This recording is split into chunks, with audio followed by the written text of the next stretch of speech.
76e édition du Club de la Presse. Aujourd'hui, nous parlons des difficultés, pour ne pas dire de la malédiction des réfugiés burundais vivant en Tanzanie, où chaque jour apporte son lot de morts, de disparus ou encore de femmes et filles violées.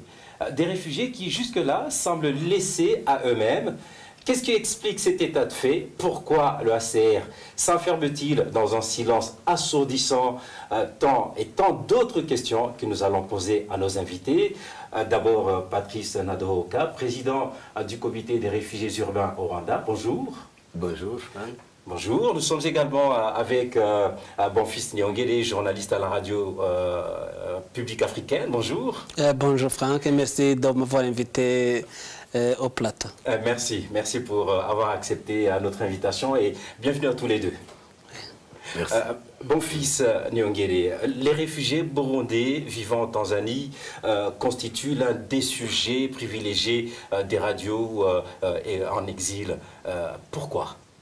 Parce qu'ils vivaient du calvaire. Du calvaire, pourquoi? En Kirundi, où il y a un adage français qui dit « le mal ne vient jamais seul ». Puisque les Burundais, ils ont fui l'insécurité au Burundi, ils ont fui la mort, les tueries, les graves violations des droits de l'homme qui se commettent du jour au lendemain au Burundi. Et arrivés en Tanzanie, croyaient qu'ils allaient donc avoir un léger mieux par rapport à la sécurité, un répit, se reposer un peu. Ils ont été accueillis par des graves violations des droits de l'homme, violations des femmes et filles qui sont violées, donc les violences basées sur le genre, il y a les disparitions forcées, il y a également les emprisonnements abusifs, il y a aussi donc les menaces, il y a également des tueries et les menaces de rapatriement forcé. Sans parler notamment de la destruction des marchés la destruction des marchés internes. Donc ça s'assimile à la situation qu'ils ont vécue avant de fuir le pays. Peut-être parfois pire. Parfois pire, puisque ça ne devrait pas se produire dans un pays de refuge. Vous avez dit un malheur ne venant jamais seul, et pourtant ils ne sont pas les seuls à avoir fui. Ils ne sont pas les seuls à avoir fui, mais ils vivent du calvaire, ils vivent une situation purement apocalyptique, qui n'est pas une situation normale. Le mot n'est pas trop exagéré, apocalyptique. Non, c'est pas trop exagéré. Imaginez-vous un réfugié qui a fui l'insécurité, un réfugié qui a fui la mort, qui trouve la mort dans un milieu de refuge, une mort atroce, comme c'est reporté dans le cas d'Induta Mutenderi. Patrice Nadohoka, vous gérez les réfugiés urbains du Rwanda, mais vous suivez ce qui se passe ailleurs, hein, dans d'autres camps et particulièrement dans la sous-région. Mais est-ce que la situation des réfugiés en Tanzanie est-elle si alarmante que ça? Bon, comme l'a si bien décrit mon frère Bonfils, c'est vraiment grave. Il a même utilisé des termes adéquats, adaptés pour le dire. C'est apocalyptique, franchement. D'après ce que nous recevons comme information, ça peut pratiquement s'assimiler à une fin du monde pour eux? Ben, absolument, puisque, comme vous l'entendez au jour, les tueries sont multiples. Et d'ailleurs, ce ne sont pas des tueries simples. Ce sont comment dire, je ne trouve même pas le terme pour le dire. Et quelqu'un qui quitte son camp le matin, et qui, après 2 heures, se retrouve tête décapitée. Sexe enfoncé. Émasculé. Oui, c'est dire que la situation est pire qu'avant. Parce que chez nous, au Burundi, vous voyez, ils ont fui à une période où peut-être ce n'était pas encore très grave, mais ils vivent une situation catastrophique. Alors, je me dis que tout ce qu'on nous dit, on n'exagère pas. On ne peut même pas décrire toutes les situations d'une manière parfaite. C'est qu'on essaie de relever quelques cas les plus saillants. Vous, personnellement, en tant que responsable, est-ce que le cas des réfugiés burundais en Tanzanie vous intéresse? Absolument. Oui, ça m'intéresse parce que il y a même des cas, on échange avec certaines personnes qui sont là, ils vivent une misère qu'on ne peut pas décrire. Alors, cet aspect-là va nous intéresser tout à l'heure, on le verra. Donc, je me dis qu'il faudrait un cri d'alarme pour que, quand même, soulager les malheurs de ces personnes qui vivent une situation un peu inhumaine. Oui. Bon fils, ça fait quand même longtemps que cette situation des réfugiés burundais en Tanzanie perdure, et pourtant on a l'impression que les médias en exil en parlent. Est-ce que vous pensez qu'ils en font assez pour parler de cette situation? Oui, ils en parlent parfaitement, ils en font donc des informations à la ligne, puisque peut-être l'oreille qui devrait entendre et agir serait de temps en temps sourde. Pourquoi? Le gouvernement tanzanien est là, il croise les bras devant les graves violations des calvaires que vivent les réfugiés burundais. La communauté est-africaine, elle a été à maintes fois interpellée par la société civile burundaise d'agir à temps, d'envoyer une délégation de députés de l'EYALA pour s'enquérir de la situation des réfugiés burundais. Peut-être la semaine passée, il y a eu une descente d'une commission ad hoc de l'Assemblée de la communauté est-africaine, l'Assemblée législative de la communauté est-africaine, mais elle n'a pas encore donné son rapport. Mais dans cette période d'entente de rapport, les graves violations continuent à être reportées. Peut-être demain ou après-demain, ils voudront agir. S'ils ne vont pas agir à temps, la situation des réfugiés burundais en Tanzanie peuvent porter atteinte à la sécurité de la Tanzanie et de la sous-région en général, puisque des réfugiés qui sont tués chaque jour, des réfugiés qui sont malmenés, comme nous reportons en Tanzanie, où le report de certains des réfugiés, c'est vraiment grave. Donc il y a multiples menaces. Vous dites que les médias font correctement leur travail, et pourtant la plupart des médias qui en parlent, ça veut dire Humura, Nzamba, la Télé-Renaissance et d'autres médias. Et même Peace FM. Oui, Peace FM par exemple, ne sont pas sur le terrain pour se rendre compte effectivement de ce qui se passe réellement. Ah oui, il y a un adage journalistique qu'on dit que le meilleur reporter du monde est le reporter qui est toujours vivant. Donc même ces médias en exil travaillent sous les menaces du pouvoir de Bujumbura. Ils ne peuvent pas se déplacer en Tanzanie pour s'enquérir de la situation, puisque la situation que vivent les réfugiés burundais qui sont en Tanzanie pourront donc être pire pour les journalistes. Ça devrait, donc, ça serait très grave quand les Sungusungu, les Wanamugambo verront les journalistes burundais, Franck Kazo, mon fils. Quand il parle des Sungusungu, pour ceux qui nous regardent, il faut préciser, ou ceux qui nous écoutent, il faut préciser que les Sungusungu, c'est la jeunesse du parti au pouvoir en Tanzanie. Comment expliquer cet état de fait, Patrice? Est-ce qu'il y aurait une explication? Bon, il doit y en avoir une. C'est par rapport aux relations entre la Tanzanie et le Burundi. Et si, par exemple, les deux présidents s'accordent pour dire qu'il faut rapatrier des gens en pleine guerre, en pleine crise, c'est le début d'abord des malheurs. Et d'ailleurs, c'est leur nœud. Voilà. Et vous n'ignorez pas non plus que des personnes sont rentrées par milliers. Et ceux qui ont pu, ceux qui ont pu échapper à la mort, arrivés au Burundi, ils sont retournés en Tanzanie. Et certains d'entre eux n'ont même pas eu le statut de réfugié au retour. C'est qu'ils vivent une situation de délinquance, donc d'irrégularité parfaite. Et donc les relations diplomatiques, politiques entre le Burundi et la Tanzanie, c'est le début des malheurs des réfugiés. Je me dis qu'à un certain moment, les deux chefs d'État devraient voir au clair comment plutôt déplacer les réfugiés vers des milieux plus éloignés de la frontière. Parce que c'est ça, c'est un autre problème qui engendre aussi des difficultés énormes. Parce que, comme vous le savez, entre le Burundi et la Tanzanie, il n'y a pas de frontière bien tracée, il n'y a pas de rivière, il n'y a pas de lac. Donc l'entrée et la sortie, elle est libre. Donc il est difficile de contrôler les mouvements Il y a des malfaiteurs et des réfugiés réels. Quand vous parlez des malfaiteurs, de quels malfaiteurs? Je parle des Imbonerakure qui rentrent et qui font du tort aux réfugiés et qui rentrent en Tanzanie avec des armes à feu. Les malheurs dont nous sommes en train de parler, vous pensez que ceux qui sont à la base de ces malheurs-là, ce sont les Imbonerakure qui rentrent dans le camp? Absolument, on le cite au jour au jour. Et souvenez-vous, on a même, je crois, attrapé des Imbonerakure avec des documents de voyage signés par le gouvernement, donc en mission réelle.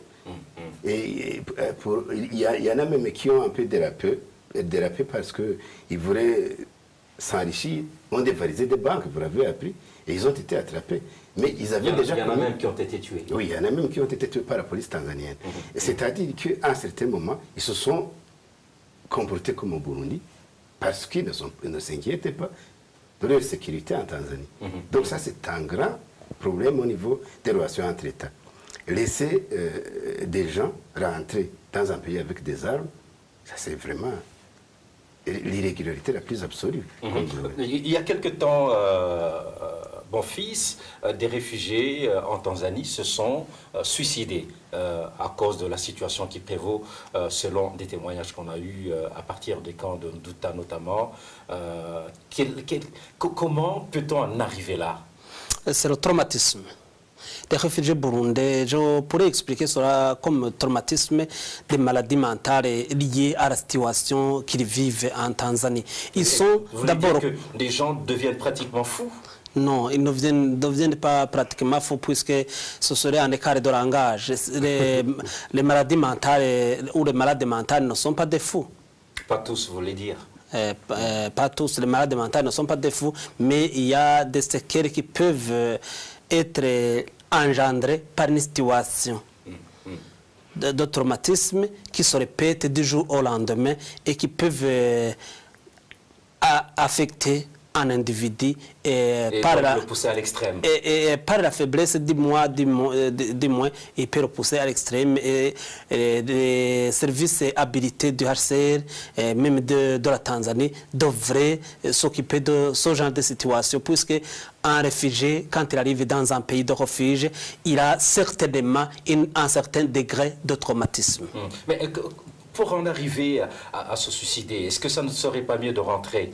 Non, étant donné que même les malheurs qu'ils sont en train de vivre, il paraîtrait que c'est parce que l'État est en train de les contraindre à rentrer. Oui, ils sont en train de les contraindre à rentrer, mais lorsqu'ils vont rentrer au Burundi, ils vont être enlevés par les services de l'État ou les Imbonerakure du CNDD-FDD, la jeunesse du CNDD-FDD. Ils vont être tués après des horribles tortures. Et lorsqu'il y a le traumatisme et les images de torture qu'ils ont vécues, il y en a ceux qui ont fui. C'est une accumulation. Il y en a ceux qui ont fui après d'horribles tortures au service national de renseignement. Il y en a ceux qui ont raconté le calvaire qu'ils ont vécu au service national de renseignement ou ailleurs. Et alors, celui qui a entendu, celui qui a connu ça ou qui a été victime de ça, qui est contraint de rentrer, qui voit que la vie en Tanzanie n'est pas possible, qu'il est contraint de retourner au Burundi, qui n'a pas d'autre choix de quitter la Tanzanie, il préfère la mort. Donc il devrait y avoir des services de HCR qui devraient s'occuper de ce genre de situation. Vous voulez dire pour détraumatiser? Oui, pour détraumatiser les réfugiés. Pour tous les réfugiés ont un degré de traumatisme. Patrice, le suicide en exil, c'est quand même terrible. C'est terrible, mais... Oui, c'est un mal auquel on ne peut pas échapper. Et si vous consultez... Quand vous dites que c'est un mal auquel on ne peut pas échapper, vous en avez déjà connu au Rwanda? Bon, j'ai connu il y a quelques jours une dame qui allait se suicider et qui est venue avec ses 4 enfants. Elle a dit, Monsieur le Président, prenez, moi je vais me suicider. Bon, elle venait du camp de Mahama, c'était pour des raisons... Mais en le déclarant comme ça, c'est qu'elle n'allait plus se suicider. Ça pouvait être bien. Je vous dis là, si on consulte les sources, par exemple, vous vous rendrez compte que ceux qui se suicident sont généralement des hommes. Des hommes, pourquoi? Quand vous êtes un père de famille, et que vous arrivez à un certain moment où les enfants, bon, dans les cas, je pense qu'ils peuvent... Les enfants sont peuvent étudier. Mais si vous ne parvenez pas à nourrir correctement les enfants, à satisfaire aux besoins primaires de votre famille, les cerveaux déjà ne réagissent pas de la même façon. Et ça dépend, que vous songez à ce que vous étiez au pays et de tous les malheurs, comme le disait mon fils, que vous avez vécu.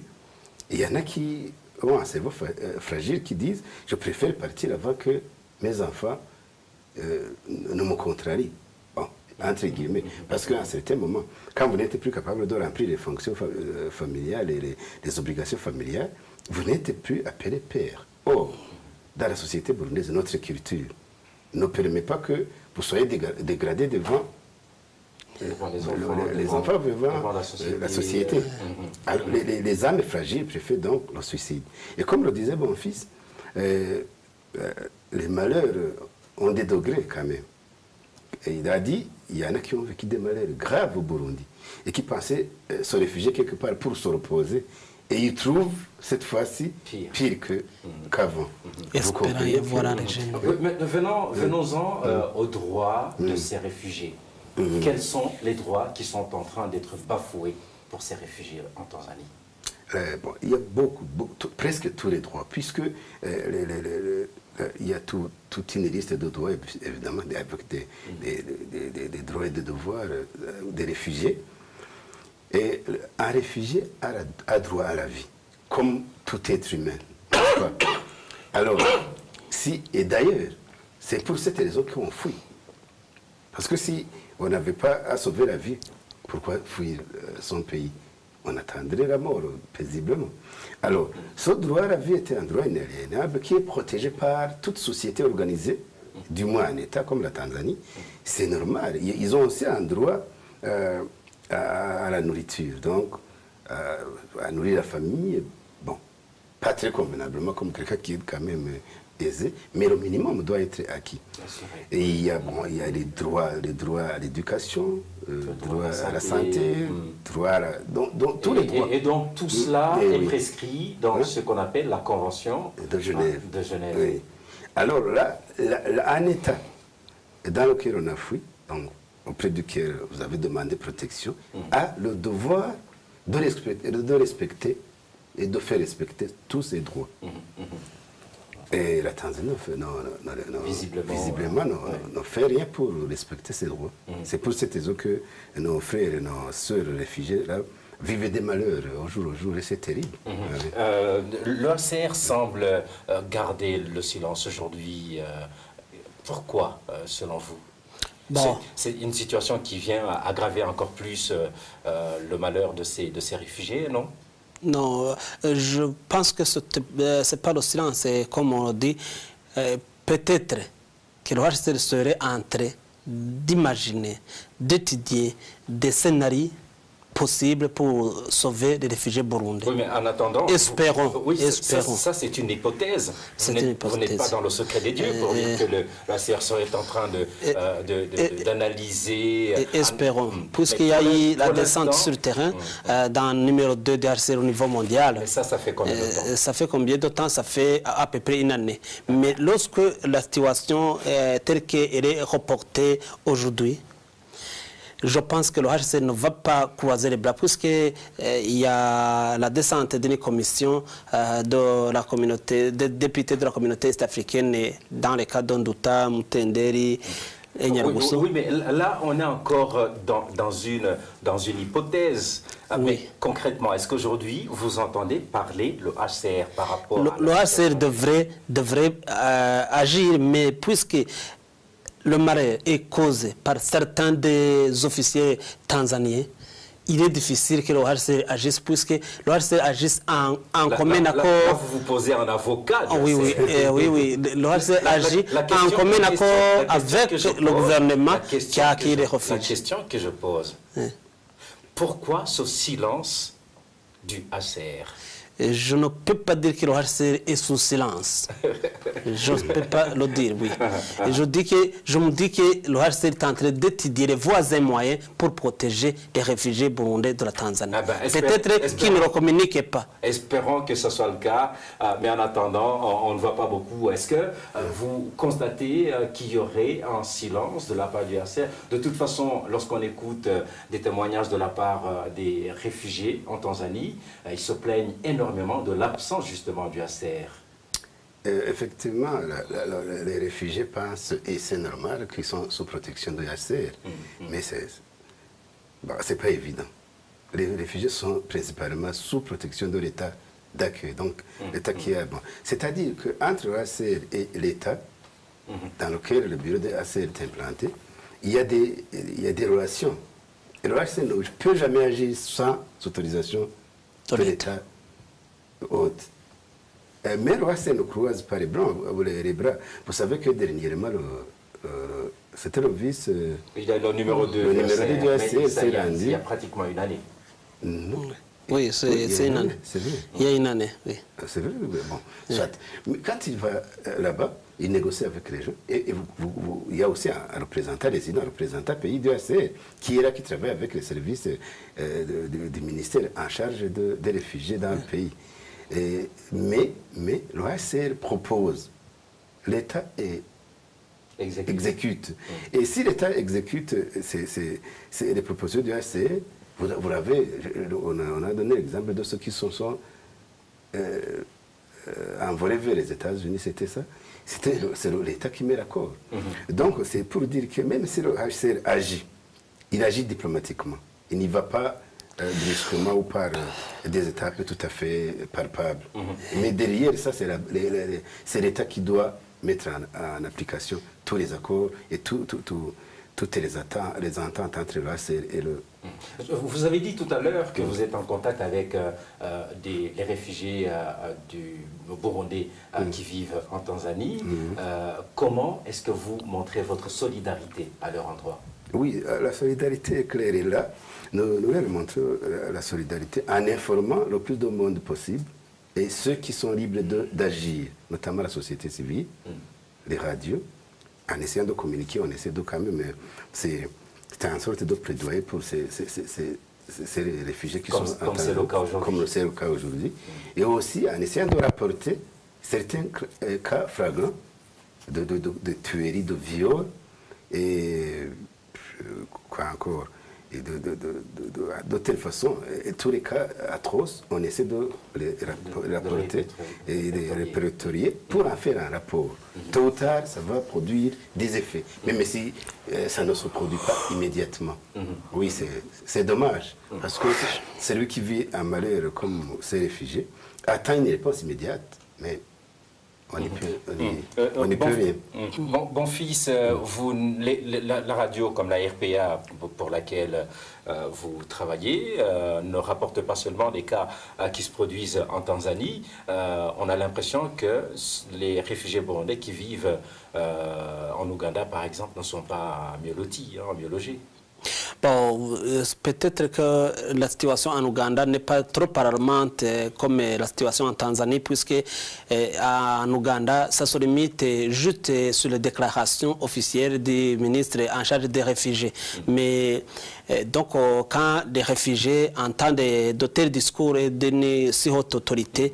Soyez précis, quel type de discours, oui, le ministre en charge des réfugiés a annoncé que les réfugiés burundais, les réfugiés congolais, les réfugiés du sud du Soudan doivent obligatoirement rentrer dans le pays puisque la paix est revenue. Mais lorsque les réfugiés burundais ont entendu cela, ils ont lancé des cris d'alarme, mais la situation n'est pas aussi alarmante, je le répète, comme la situation en Tanzanie, puisqu'il n'y a pas de sungu-sungu, la jeunesse du parti au pouvoir en Tanzanie, il n'y a pas de policiers ougandais comme on le sent en Tanzanie, il n'y a non plus pas de bandes armées dans différents coins en Ouganda qui menacent les réfugiés. De temps en temps, on entend quand même certaines attaques dans des camps, comme à Nakivale.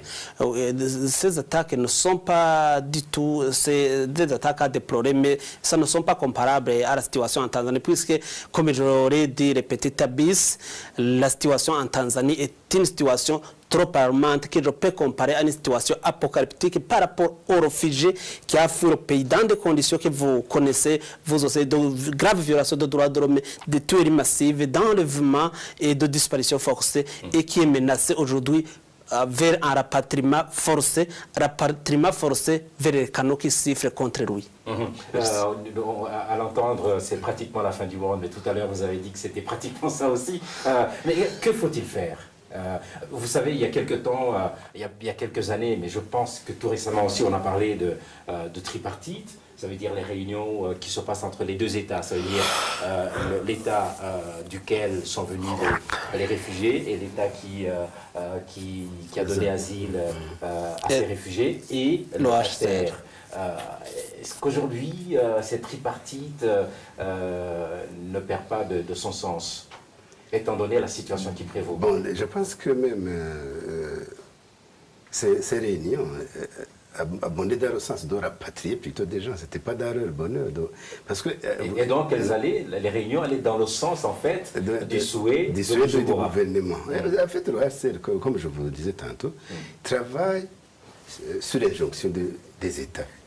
Et d'ailleurs, vous savez que aussi, le HCR vit des cotisations des États. C'est normal qu'à un certain moment, agissent en fonction des désirata des États.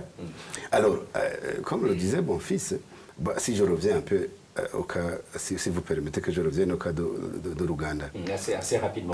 Assez rapidement. Et j'ai connu des gens qui ont fui l'Ouganda dernièrement parce qu'il y avait aussi de l'insécurité. Mais, comme il a dit, il est difficile de comparer les deux. Parce que pour arriver en Ouganda, on doit traverser des États. Donc, on ne peut pas aller en Ouganda avec des armes comme on y va en Tanzanie. Mais il y a des Imbonerakure qui s'y rendent. Et puis, le camp de Nakivale, il est à plus de 600 km, je crois, de Bujumbura. Oui. Alors, dire que les gens peuvent bouger facilement. Bon, alors, pour revenir à la question des tripartites, je me dis qu'à un certain moment, c'est le pouvoir de Bujumbura qui renforce les malheurs des réfugiés. Et comme ils sont en bonne relation avec le pouvoir de Dar es Salaam, c'est normal que les réfugiés en deviennent victimes. Mais souvenez-vous, à un certain moment, je crois, le président tanzanien avait déclaré qu'à un certain moment, il allait fermer tous les camps des réfugiés. Je ne sais pas comment il est revenu à la raison, mais de toute façon, à un certain moment, il réagit comme un activiste quelque part. Et parce que il dit, j'en ai marre avec les réfugiés. Ça ne se dit pas de la bouche d'un chef d'État.